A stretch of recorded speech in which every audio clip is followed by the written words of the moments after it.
It can always be very daunting with the stats, and especially when we have games like this that have a kind of a build system like you would see on Path of Exile or Southern Sanctuary. The skill tree and nodes are not as large as it is in those games, but still, there's a couple of things in here that could go sour if you do not know how to build your character. Luckily enough, there is a way to respec your character right here on the Witch 3 at the Altar of Power. You can just go in here, go to retalent, and then you can select your talents once again. Now, before we actually try to understand which path should I take to make an optimal build, especially if I'm going to be multi-classing like I am doing in here, making a warrior and a pyromancer as well. Remember that you can multi-class any way that you want to and make crazy combinations. So even if a good synergy it's between a pyromancer and a warrior, it could also be a good idea to make a pyromancer and kind of like an assassination mastery in here. But then again, like I said, we need to understand all of these things that we have right here to be able to make something really that powerful. And for us to understand the stats for the offense and protection, resistances and what have you, the main key core that you need to understand is going to be on the attributes, because the attributes, believe it or not, is going to work in a similar fashion as it does on your regular Souls-likes of every time. It's just that there's a little bit of a slight difference in here with when it comes to the names and the actual weapons that you are going to be using. Just have in mind that strength is going to be a scaling stat for strength damaging weapons. Strength is also going to give you equip load, so if we level up strength, as we would be able to see right in here, we find a strength node, we're going to raise our equip load a little bit. It's going to increase your strength, and then it is going to increase your damage, but not natively. You can see up there, if I select this, you will see that my weapon damage goes up, but it only goes up because I have a strength scaling weapon equipped. We'll talk about that in a little while, but the same thing goes for dexterity. Dexterity is going to do a similar thing, but it's going to be for dexterity scaling weapons, power for power scaling weapons, spirit for spirit scaling weapons, endurance, this is going to be your overall stamina, and then your knowledge is going to be your mana points. Constitution is going to be mostly your equip load, and then vigor, I believe, if I am not mistaken, vigor is going to be your stamina regen. And yes, it's also going to increase your equip load, but it's going to increase your stamina regen as well. So for the people that is not familiar with scaling weapons, what is that? How does that work? And why is that important to have in mind when I'm going to be building my character? Scaling is the value that the weapon is going to draw out of your stats to increase its damage. So you will see in here that my strength weapon has an S scaling. S is a high number. But there's also different scaling weapons like this one that has a C+. This would diminish my damage by quite a lot. Not that much, it is a great sword. You will see that the value and the sum of the actual amount that you have, it's towards the right. So you have a base damage and a scaled damage.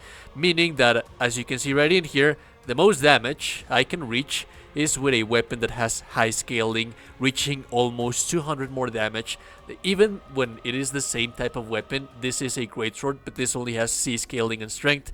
This also has C scaling and strength, but this is a weapon that would benefit from a, basically, let's say that you're building like a jack of all trades, you're building something on every single 3, so you're getting your scaling out of everywhere.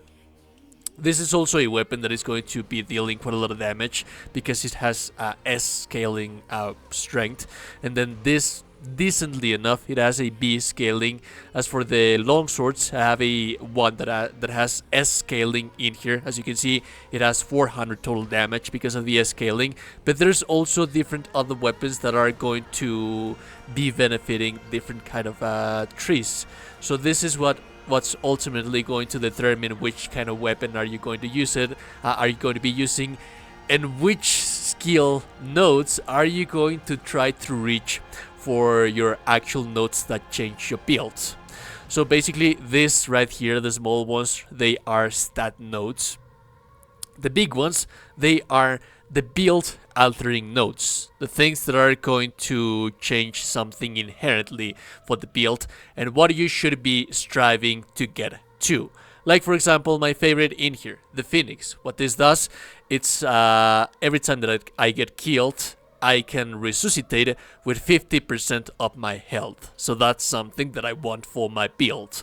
On my way there, I'd like to be taking strength, because strength is the weapons that I'm using. My build, as you can see, has high strength. Therefore, I'm going to be using strength weapons. On the other hand, and this is like a general path that you're going to take, like for example, the right side right in here, this is a concession that you need to make and that you need to learn and understand before you commit to one build on one side or the other, because the right side on the kind of like Pyromancer build favors the strength nodes. As you can see, we have one here, we have one here, one here, and here. There's also here, so I'm taking a whole bunch of strength as I level up.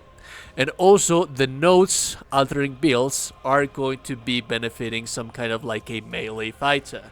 Like for example, the Molten Strikes, that every time that I deal damage, that physical damage is converted into 50% more fire damage.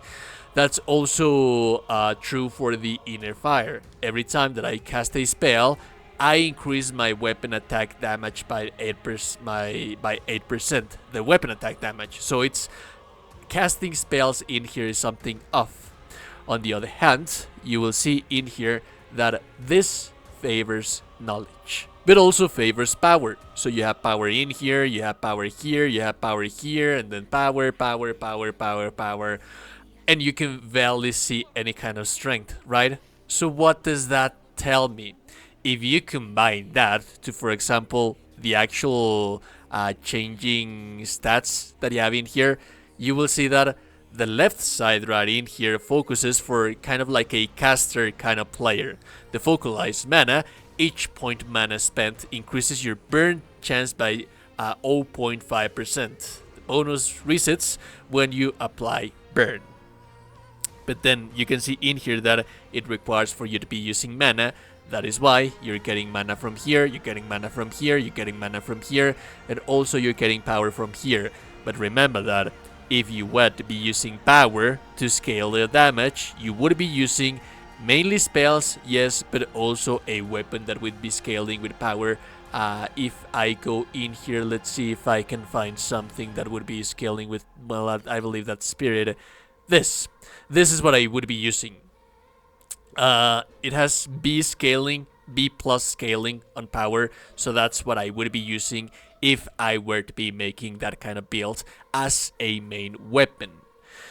So while it is a little bit more simplified, you do have to see a little bit before you commit into one side. It's not just like, hey, I like this skill, but I'm mostly going to be taking skills that I like from here.